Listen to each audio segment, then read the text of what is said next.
Senhor, conceda-me a consciência dos meus erros.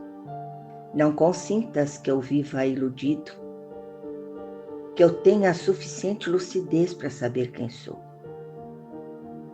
que eu consiga detectar as fragilidades que me são comuns, dando-me a tua força para que eu possa superar-me, a luz para não caminhar nas trevas e a paz na luta que me aflige.